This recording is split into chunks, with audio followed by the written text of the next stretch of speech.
People often say there are three things you should never talk about: politics, religion, and money. Well, today we're going to do a deep dive on two of those three.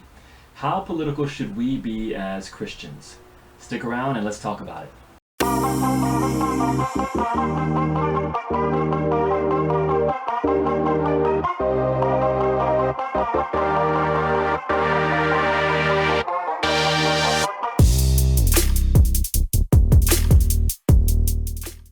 Welcome into the Harvest, friends. I am Abigail, and I am here today with Andrew and Lakeith.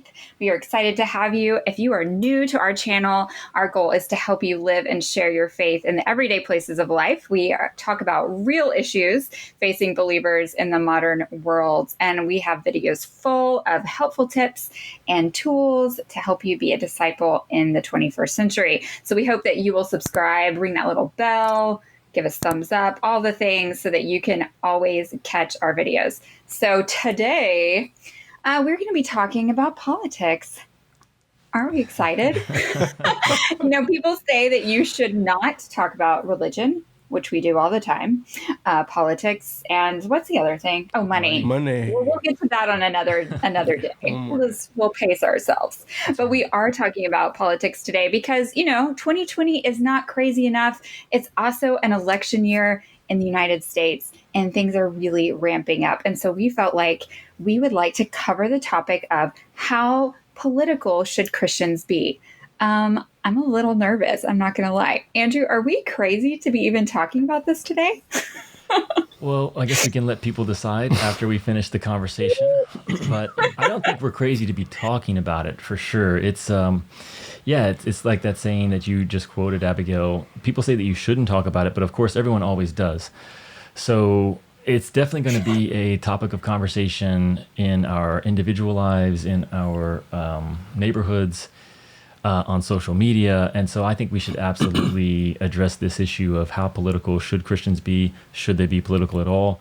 I think there's a few reasons that come to my mind of why this is relevant for us to talk about. Of course, our whole ministry is Into the Harvest, which means that we want to live our faith, share our faith in the everyday places of life. And I think that, your view of politics has a lot to say about how you understand discipleship and disciple making, because it can get into issues of what is your ultimate source of hope?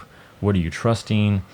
We definitely can be tempted to view politics as one of the main ways that we're going to solve problems and fix things. And it can also become, if we're not careful, it can become a real focus, so that instead of being focused on seeking first the kingdom and making disciples of all nations, we can be giving our energy and our attention to lobbying for this political cause or this particular candidate. I think another reason why we want to talk about it is that it can do real damage to our witness as believers if we don't have a good biblical understanding of not just politics, but how we engage in it. And I think we've probably all seen that and probably all made some mistakes in our own lives about how we represent Jesus in the midst of political conversations. And the last thing I would say is that we live in an age of social media, and that has, I think, just multiplied what's at stake. And so if we don't get our view on politics and faith right, then that just goes out to the world. And again, I think any listener of ours will know that they've probably seen pretty bad examples of Christians who are, I would say, misrepresenting Christ because of the way they're discussing politics on social media. So for all those reasons, we're going to talk about it today. Not that we're going to have all the answers, but we're going to have a conversation and maybe share with our listeners some of what we're thinking as we enter the home stretch of the presidential election season. Yeah, and I hope that we can give people some good takeaways towards the end of this episode of how we should move forward. Hopefully we can wrap it up with that of just how, as believers, we can be impacting the world around us in a positive way, even in a political climate. So let's get started with maybe kind of the mistakes that we see Christians making. The reason I say this is because that's probably why I was the most nervous about doing this episode, is because that's the only thing I can think of is just all the crazy. So let's get that out of the way now. Let's talk about maybe some mistakes that we as believers are making in this arena. Yeah, I think just disclaimer, guys, we have never talked about this as a crew. Like, I don't know Abigail's politics. I don't know Andrew's. Like, I mean, I can assume, and over the years, I've gotten a few things. But yeah, at the same time, this is not rehearsed. We're going at this cold turkey. So I am encouraged that we're going to hopefully have a constructive conversation about a very hard topic. One that's a big no-no out there in the world, but hopefully we can set an example of what it means to talk through politics and what it might look like for us today. So that's my one disclaimer I'll put out. Good, Keith, because, you and I did talk about politics last week, if you remember. Just a little bit. I remember you saying something, but we didn't get specific, I don't know. No, I'm going to tell everyone what I said. Last week, I was very excited that Kanye is running for president in 2020. Not any other reason, just that's what we need as 2020. That's just like the excitement that Abigail needed for her personal life. So anyway, it was more of a joke. Don't worry. Everyone calm down. Okay, so what mistakes do we see happening, maybe particularly on social media, but I think they can happen in our real face-to-face lives as well. But what do we see, maybe things that we should avoid doing? I can think of a lot. Well, Andrew, we'll start with you. Yeah, I had a few thoughts on this particular question of mistakes that we can make. But, social media in particular, I guess I would say, is engaging in the discussion in a way that invalidates our witness as Christians. So, I've got some own practices that I have when it comes to posting about politics on social media. But without even getting into that, I don't do very much of it at all.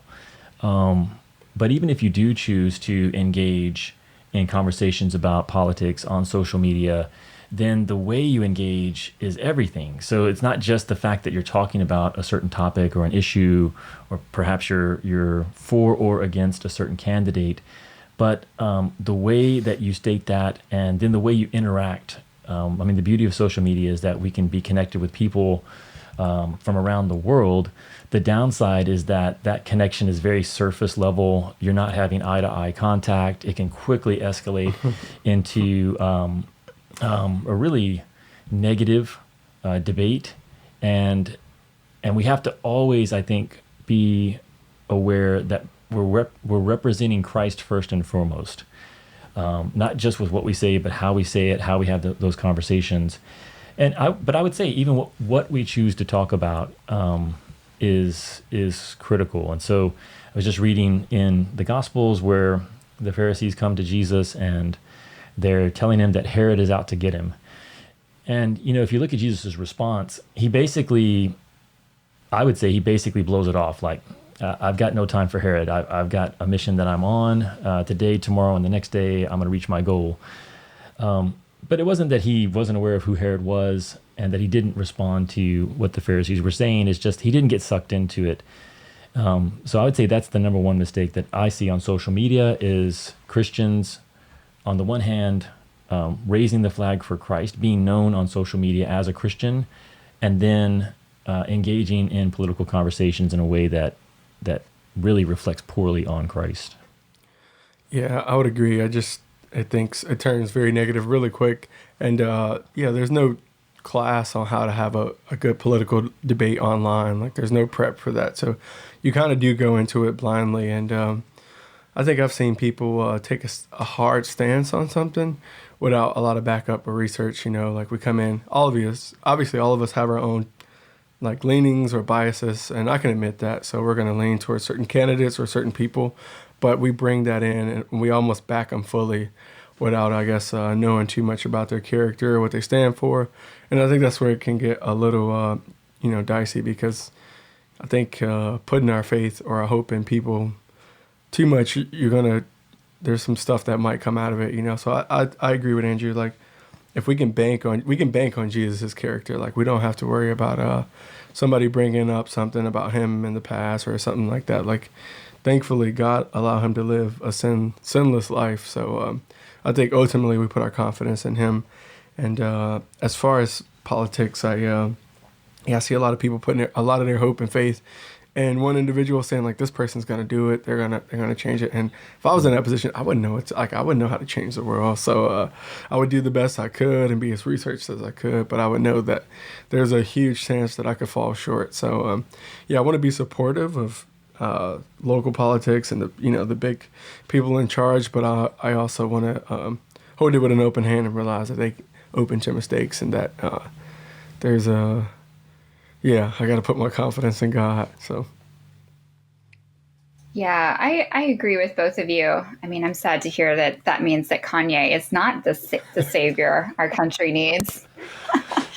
News to me. I really see, like you both said, that we get very easily distracted from the gospel message, from Jesus being our hope and our purpose. And that's usually what happens, is we're bringing politics in to be a solution for our hearts, for who we are, all of us as sinners.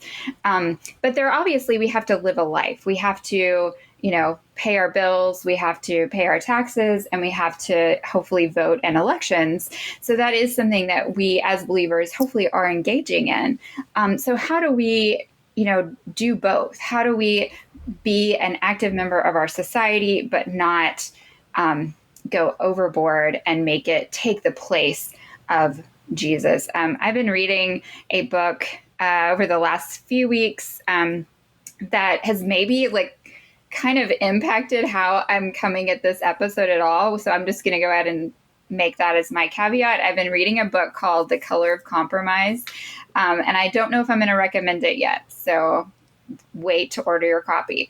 But it is talking about just how Christians in the United States, and even before it was a country, have impacted the racial issues that our country has faced. And one of the things that I noticed in that book over history and over time is spiritual leaders, people in authority, people who find themselves in front of a large congregation, really taking political stances. And so either turning the Bible to fit the needs of a particular political party, or just a group of people and their, personal needs. And so I thought, that is something that I have seen over time, that all of us, even if we don't have a large congregation, we all have an influence. We are all influencers, even if it's like one person. And we have to be careful with that. We have to be careful with our influence. I think, the cited in this book were all people who were really purposely doing it. But I think we can do it in a by accident as well, by accidentally throwing out our opinions kind of carelessly and not even thinking it's going to make much of a difference. But it can, because we all are influencing someone and something. So I think that's probably the biggest thing that I see. Hey friends, thanks for watching the show. I wanted to take a quick moment to say, if you're someone who's looking for insights, ideas, and inspiration that will fuel your faith for the 21st century, then make sure you sign up for our weekly newsletter, Harvest Highlights. It's free and it's loaded with resources that will help you be a disciple and make disciples in the everyday places. So make sure you check it out. There's a link in the description of this video. Back to the show. Our next question that we're going to cover is maybe different approaches that we've seen. This kind of is maybe kind of a good segue from what I was just talking about among Christians. So what have we seen through time? What would we see now? What are the different approaches that we're kind of maybe have as options? Andrew, you kind of had written Anti-Baptist versus moral or majority. You want to kind of clear that up for everyone listening? Maybe for me. Right. Well, I mean, even touching back to what you were talking about with our influence, one of the ways that we influence, maybe in ways that we don't even think about, is how active we are in politics, or how big of a deal we make of say a presidential election. And I'm just going to say, I think generally speaking, we make way too big of a deal over a presidential election. And so even even the degree to which we get caught up in a presidential election or the politics of the moment, I think has an influence on younger believers, other members of the church, in terms of how serious they should take it, how big of a deal they should make of a political campaign or an issue of the moment. So just generally speaking, I think one of the influences that we need to be mindful of is how much we pay attention to the politics of the moment. And I think especially when it comes to a presidential election. I mean, I think the higher level of political campaign is happening, the less it matters in terms of our view or our vote. And then as it comes down into, your state, your county, your city, your neighborhood, your school district, I mean, that at each level, it actually becomes more important, and you have a greater opportunity to actually be involved in the process in a way that's meaningful. So we wanted to ask, or we just wanted to show with our listeners, our audience, that there have been radically different approaches to the question of political involvement among believers. And, on one end, you have a group like the Anabaptists who have largely taken themselves out of involvement in political matters. One of the guys that I enjoy following, and we've actually had him on this show before, he wrote a book called Love Over Fear, is a guy named Dan White Jr. He's an Anabaptist. He doesn't vote. But that doesn't mean he's not engaged in the conversation. When he's engaged in the conversation right now, it's primarily to believers about how they're running their witness during this election season. So it's not really about should you vote for Trump or Biden or Kanye, which, I mean, by the way, if you didn't know that the political process at the presidential level is broken after 2016, then I don't know what to tell you. We don't really have a democracy when it comes, at least to the presidential level, because if you end up with a choice of Donald Trump or Hillary Clinton, you can get really worked up about that, but I don't know why you would. So, and I think it's going to be the same thing. Like if we add Kanye in there and Biden instead of Clinton, and then you still have Trump, you have to really ask, like, is this really something that should be taking up a lot of my time and energy and my focus? So the Anabaptists basically opt out. They opt out. They don't vote. One of the slogans that I saw from them was that they believe that what changes a society is prayer, not polls. And I think you can make a pretty strong case from scriptures that certainly prayer should be in the lead over how we're going to vote at the polls. And then the other side of the spectrum is the moral majority, which really came to prominence in the 70s and 80s under Jerry Falwell. And they got very involved in politics and formed a political action group that did a lot to get people elected. I think all Republicans, but basically people that they thought were going to fight for conservative values and overturn Roe v. Wade. The great thing about that is you can actually kind of see and study, well, what was the outcome of the moral majority, because they had a pretty big influence in the late 70s and throughout the 80s.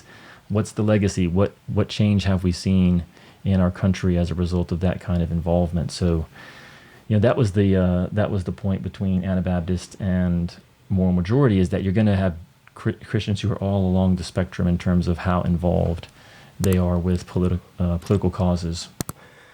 Yeah, that's good, Andrew. That was very informative. A lot of stuff I was like, oh man, blowing my mind over here. But I think what I've understood from reading the Bible and spending time with the Lord is that we actually do have a very small sample size from Jesus on his interaction with politics, and not even just interacting with leaders at the time and the climate, but he was active in his ministry for 3 years, so we get those 3 years, and some of the big focuses of his life and ministry was pleasing God, not necessarily the politics. So I think that we almost get freedom because we don't know this for sure, but chances are we're going to be and have been on the earth a little bit longer, and get to be active in ministry a little bit longer. So I think we do have to find creative and effective ways of engaging with politics of our day and look at some of the leaders before us, men and women who've really gone deep in this subject and learned from them, because, like I said, we don't really get too much specifically on Jesus and politics. The one thing that we do get is that, he submitted to the authority in charge at the time. So when it came to giving taxes, Jesus, it wasn't a stumbling block for him to be like, okay, yeah, I'm going to give to Caesar what's Caesar's, but I'm going to give to God what's God's. And even when it came to Herod, that quote that you quoted, Andrew, earlier, he eventually just left like, hey, yeah, I don't have time for this, but I'm also just going to leave. Like, this is not going to be something that I'm going to prioritize. So I do see that Jesus, he ruffled feathers with the spiritual leaders, and because that was the thing that he was going for. But when it came to politics, there was a lot of time when it was like, hey, have you heard what Pilate did and how he did this? He's like, hey, okay, we're going to perish too if we don't get right with God. So how do we stay focused? Learn from people who've gone before us, because I know there's some subject matter experts out there who've gone deep in the subject, but also to have Jesus as our primary example with a small sample size, that yes, this is going to be a part of our lives, but not something that we're going to prioritize. Yeah, that's really good. And just to put some scripture behind what both of you guys have said, in fact, we did not know what we were going to say. It's always a surprise what you guys are going to say, but the verses that I picked out to kind of highlight really fit perfectly with what you both just shared. So bravo. In Titus 3:9, it says to avoid foolish controversies and quarrels about the law, for they will be unprofitable. That's kind of a paraphrase I left out a little bit, but that's the general gist. And I love that verse. Maybe just like plaster that all over your computer whenever you're about to like get into it with someone. Just be like, avoid it, please. And I think the other one, which goes really well with what you were saying in regards to prayer being really important, is in 1 Timothy 2:1-2. It says, make prayers and intercessions for all people, for our kings and for those in high positions. And that's like a straight up command for us to do as believers. That is actually maybe the most important thing we can do as believers. And I think it's easy to get sucked in to think if this person gets into power, then, if it's just going to be a disaster. I have lived in my short little life, because I'm super young, under both Republican and Democratic presidents. And I am here to tell you that people are still sinners. Real bummer. People are still doing really bad things, making really bad choices. And not much has really changed by things have changed. Who I'm paying for my insurance and blah, blah, blah. Things have gone down that have impacted my life, but it has not changed the heart of man. And so I have to keep reminding myself of that, that it does not matter who is up in the White House, of how it's going to affect my personal witness and my personal walk with Jesus. When I stand before him, he's not going to be like, I saw who you voted for. Like, gosh, that was a big mistake, Abigail. So so do you guys have any other biblical references you want to bring to the table, we want to discuss before we move on to the next question? Yeah, 1 Timothy 2 was one of the verses that I wanted to highlight, so I'm glad you touched on that. And it kind of played right into 1 Thessalonians chapter 4, verses 10 and 11, because like you read in 1 Timothy, the point of this prayer is not that we get the most qualified person as a king or as an emperor or as a president, as a senator. It's so that we can live a quiet life. And if you read the rest of 1 Timothy 2, the whole focus of that chapter is God wants all people to be saved and to come to a knowledge of the truth. That's only a couple of verses later. So we're praying for what happens at the governmental level, so that it creates a setting where the gospel can spread in the most optimal way. And part of that is going to be based on us being able to live these quiet lives. And so First Thessalonians 4 also talks about this in verses 11 and 12. So First Thessalonians 4 says, "Make it your ambition to lead a quiet life and attend to your own business and work with your hands, just as we commanded you, so that you will behave properly toward outsiders and not be in any need." So, yeah, pray for the political powers that be, but keep your focus on living this quiet life and having a good witness among your neighbors, the people that are actually going to see your life day in and day out. So that's a verse that I wanted to share with 1 Timothy. Keith, you got any? Yeah, John chapter 18, when Jesus is finally arrested, they got him, his back's against the wall, and Pilate's trying to get some truth out of him in chapter 18, and Pilate says, like, "Don't you know that I have authority to release you, and I have authority to crucify you?" And Jesus simply says to him, like, "You have no authority unless it has been given from above. Therefore, he who gave you to me has a greater sin." So, just keeping that in perspective. Like, I know as believers, we shouldn't fear man. Like, Jesus wasn't worried about what Pilate could or couldn't do to him, because ultimately he knew that it was in God's hands. And same with Paul later when he was in Jerusalem. I was reading this morning in the book of Acts, but he was going to be arrested, and they're like, "Hey, they're going to beat you." And like, "Man, do you not know that I'm willing to die for the gospel, like for the name of Christ?" And like, we have to have that same mindset. Like, they come and take all our guns. Like, they took our guns. Like, it doesn't matter, It's like, hey, if we're going to go, we're going to go someday. So keep the main thing. Like, keep your eyes fixed on Jesus. I feel like you used a Southern accent just then when you said the take our guns, and I'm personally offended. I thought it was pretty lame. Believe me, we live in Southern California, and we know people who are absolutely all about Yeah, you live in a military community. I don't believe you. They're still from the South, probably. I'm just joking. Everyone listening, jokes from Abigail, who lives in Texas. So don't worry, everything's fine. So let's maybe get into the practical tips that we promised our listeners to begin with. I think that really we are just beginning to see the craziness that is going to come upon us as we get closer to November. So I really want to leave our listeners with something good to hold on to.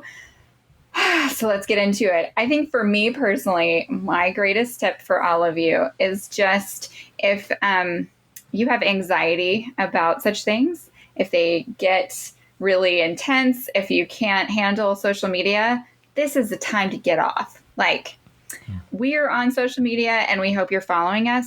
Just go ahead and click follow on Into the Harvest, and then just sign out for an extended period of time. But I'm serious. I had to do it last presidential election, and it was good for my spirit, you guys. Like, there is just no need. So know your heart, know your headspace, and just check yourself out. You do not have to be a part of the conversation. And even if you're not a part of it, you don't have to even read it. Like, you don't even have to listen to it. So I think my biggest tip is to know if it's raising your anxiety level, if it's getting your heart and your mind away from Jesus Christ and the peace that we have through him, then get yourself away. So it's not like, a genius tip, but it was good for me. So I'm going to pass it on to you guys. What do you guys have? Let's hear.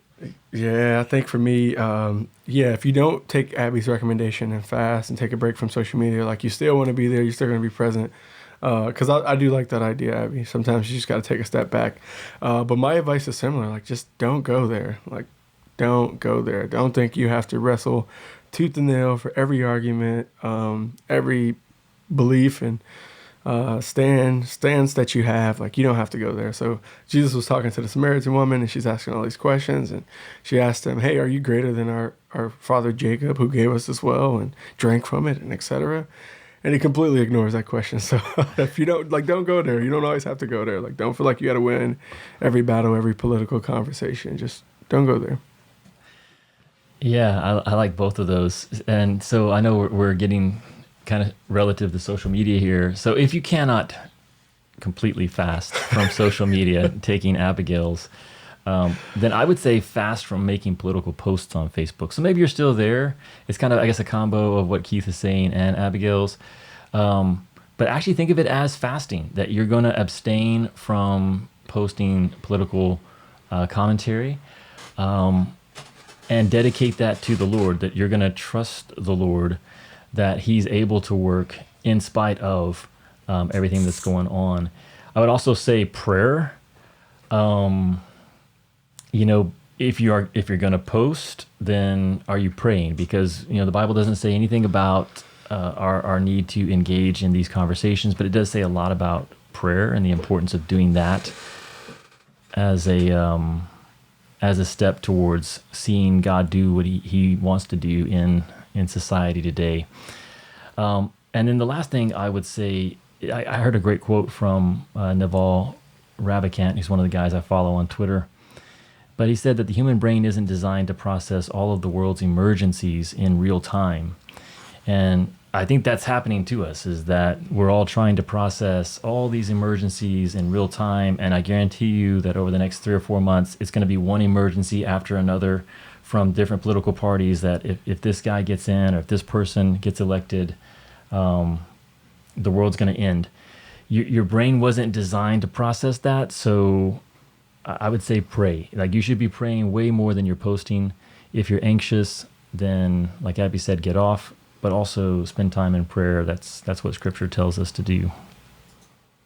Yeah, absolutely, Andrew. And I think as doers, that Andrew and I both claim to be, and we definitely are, if you have to step away, and now you feel like, oh, I'm not doing enough. Well, you can pray, friends. If you're feeling that anxiety of I should do my part, then that is 100% what we should be doing. I think that's basically the takeaway from this whole episode. If you get anything, when it comes to politics, just be praying. I think this is a good roundup for how it should end.